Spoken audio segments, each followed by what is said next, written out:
Jadi di sini aku mau menceritakan saat aku terpapar COVID itu di usia kandungan aku 17 minggu. Jadi 17 minggu itu aku baru ketahuan kalau aku ternyata positif COVID. Nah, histori sekitar 2 minggu atau 14 hari yang lalu itu aku kemana aja sih? Kemarin itu aku sempat pergi ke Bandung, tapi sih aktivitasnya nggak berat ya.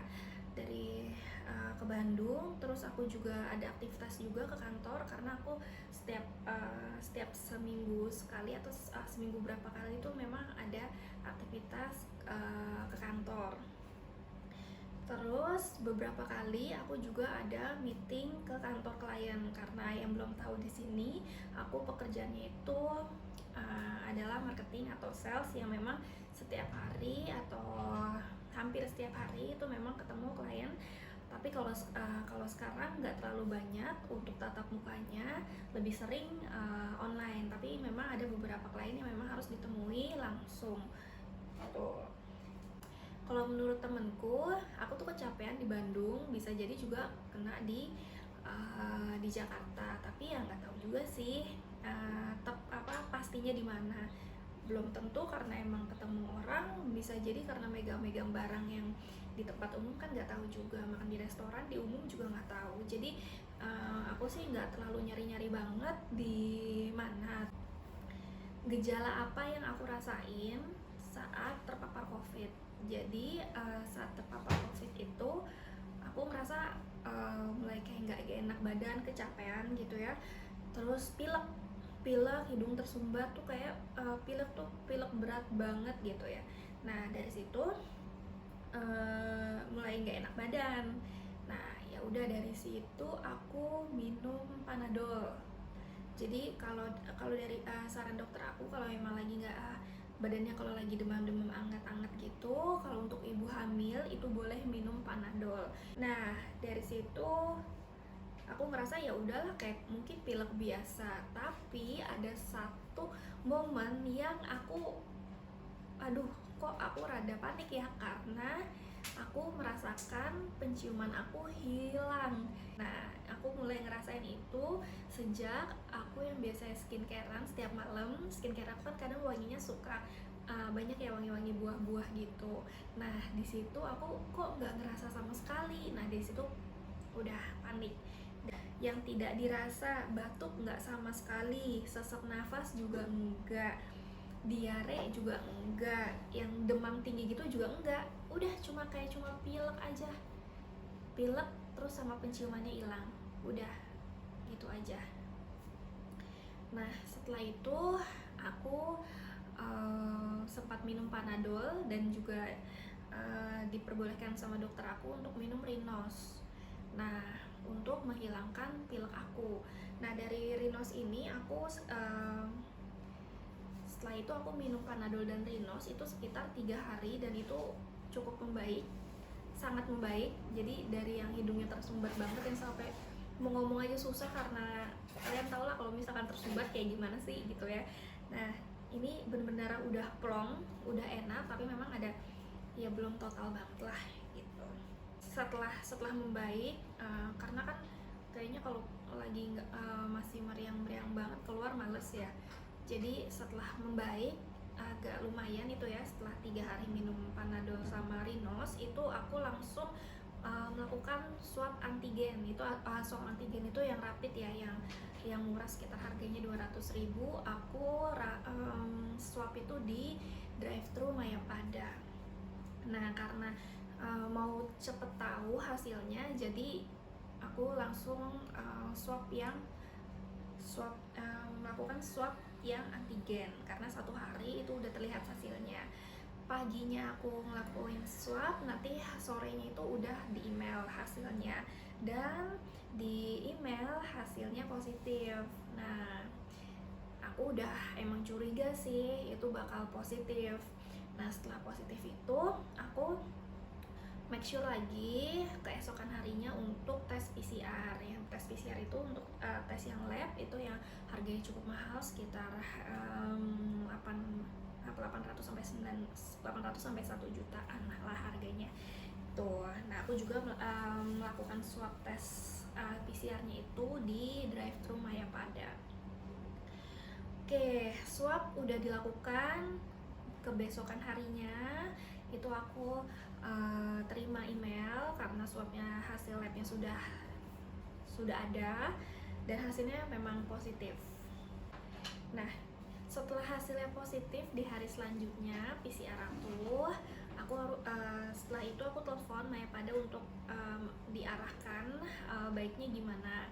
Nah setelah itu aku diarahkan untuk datang ke rumah sakit Mayapada di IGD ISPA untuk konsultasi ke dokter spesialis paru-paru. Oke, hari selanjutnya aku reservasi dokter dan aku datang di IGD ISPA di Mayapada. Lalu datang di sana konsultasi ke dokter kalau misalkan hasil PCR aku positif dok, jadi bagaimana nih dan arahannya bagaimana.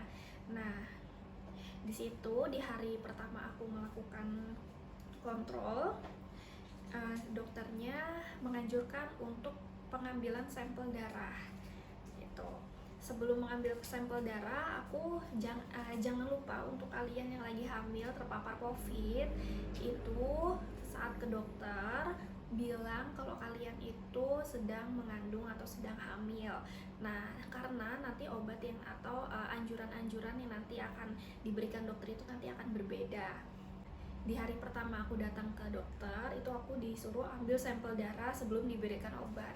Sebelumnya aku juga disuruh untuk melakukan ronsen atau scan foto di paru-paru. Namun karena sedang hamil atau sedang mengandung itu tidak disarankan. Jadi aku tidak mengambil foto atau ronsen di paru-paru seperti itu. Nah akhirnya aku cuma diambil sampel darahnya aja. Nah sampel darahnya dicek dulu di lab. Untuk info biaya konsultasi di dokter spesialis paru-paru di Mayapada dan juga cek darah lab di Mayapada, nanti detailnya nanti aku rinciin di video ini untuk kalian yang ingin tahu. Oke, setelah mengambil sampel darah, kebesokannya aku disuruh datang kembali untuk melihat hasil lab darah aku dan juga konsultasi lagi ke dokter. Di hari kedua setelah tes lab selesai dan sudah keluar hasil lab darah aku mengingatkan kembali ke dokter aku kalau memang aku sedang mengandung dan sedang hamil, jangan sampai salah memberikan obat. Itu aku concern banget itu. Ditanya sama dokternya mau dirawat atau isolasi mandiri. Aku kalau untuk referensi aku sendiri, aku ngerasa gejala aku ringan dan nggak ngerasa gimana banget. Jadi aku memutuskan untuk isolasi mandiri aja di rumah selama 14 hari. Isolasi mandiri. Tapi kalau memang kalian lebih nyaman untuk dirawat, nggak apa-apa, dirawat aja. Tapi kalau aku lebih nyaman untuk isolasi mandiri di rumah. Setelah diresepkan dari dokter, aku tebus obatnya di farmasi. Nah setelah itu aku sudah diinformasikan obat-obat yang memang harus aku minum.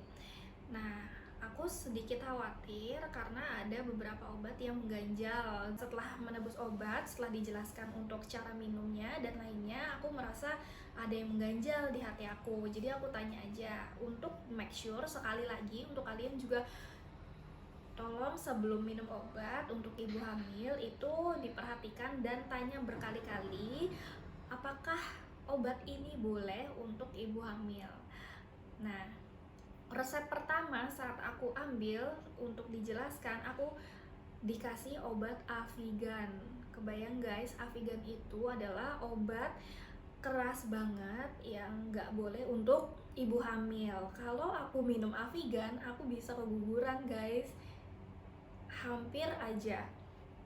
Untung aja aku merasakan ada keganjalan. Sepertinya saat aku melakukan konsultasi ke dokter, dokternya mungkin melakukan template aja kali ya untuk resep dokternya. dia nggak terlalu mendengarkan informasi dari pasien kalau memang aku saat ini sedang hamil. Padahal 2 hari aku datang ke dokter, aku ngasih tahu kalau memang aku sedang hamil gitu. Nah akhirnya dari farmasi itu bilang, "Mbak, ini nggak bisa untuk hamil," gitu.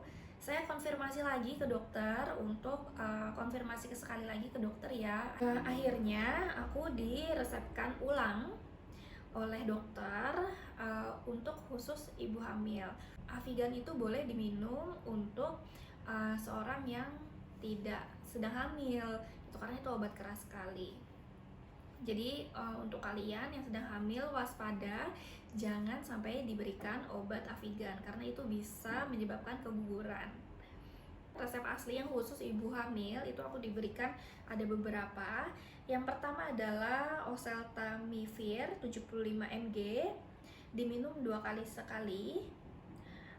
Aku diresepkan 20 kapsul, itu obat antibodi untuk virus, khususnya untuk virus flu gitu. Itu seperti antibiotik. Itu yang pertama, harus rajin diminumnya sampai habis.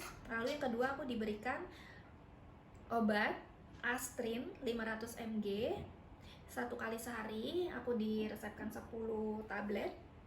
Ini fungsinya untuk obat infeksi saluran nafas. Jadi ini satu tipe antibiotik lah untuk paru-paru. Yang ketiga, aku dikasih multivitamin Likoxi 2 kali sehari. Namun untuk Likoxi ini aku minumnya awal-awal 2 kali sehari, tapi lama-lama kok aku minum 2 kali sehari kok enek banget gitu. Jadi aku turunin karena hanya cuma multivitamin, itu aku cuma minum 1 kali sehari untuk Likoxinya, karena itu hanya vitamin biasa. Yang keempat adalah Xarelto 10 mg 1 kali sehari. Itu fungsinya untuk pengencer darah. Nah, sisanya adalah aku minum vitamin hamil. Yang biasa aku minum itu Volamil Genio, Kal 95 itu tetap diminum. Lalu tambahan vitamin yang aku minum adalah vitamin C, D, dan E. Itu yang aku minum selama sekitar 10 hari gitu. Sebetulnya 10 hari itu sudah dianjurkan untuk melakukan swab, tapi aku merasa ya udahlah digenapin aja 14 hari lagi juga. Kalau udah 10 hari datang ternyata masih positif, kan lumayan juga ya harus melakukan tes ulang seperti itu. Nah, karena hampir salah diberikan resep dokter, aku akhirnya konsultasi dengan dokter kandungan aku sebelum aku minum obat dari obat khusus COVID aku yang diberikan Mayapada. Aku coba tanya ke dokter kandungan aku apakah diperbolehkan untuk minum obat-obat ini. Nah, anjuran dari dokter kandungan aku memberikan info kalau boleh diminum untuk ibu hamil. Aku disarankan dari dokter aku jika sudah negatif hasilnya untuk cepat melakukan USG kembali. Selama isolasi itu aku merasakan 7 hari selama isolasi itu aku udah merasa udah nggak ada gejala sama sekali. Sisanya ya udah ngerasa sehat aja, tapi aku swabnya nanti aja deh digenepin sampai isolasi ke 14 hari. Oke, 14 hari berlalu, akhirnya aku melakukan swab lagi di Mayapada untuk PCR ya. Di situ aku melakukan langsung swab PCR. Keesokan harinya aku cek, keesokan harinya hasilnya keluar dan hasilnya sudah negatif. Yeay. Nah, hasilnya negatif. Namun diinformasikan oleh dokter kandungan aku jangan terlalu capek-capek dulu gitu. Jadi aktivitas aku mulai pelan-pelan. Oke, jadi itu cerita aku terpapar COVID saat hamil. Jadi untuk kalian yang memang saat ini sedang mengandung atau hamil, terpapar COVID, jangan sedih, pasti sembuh. Banyakin istirahat. Selama aku isolasi, aku kerjanya cuma makan tidur, makan tidur, makan tidur, minum obat. Udah itu aja. Habis itu sehat kok, gitu. Jadi jangan sedih, tetap semangat, positive thinking aja.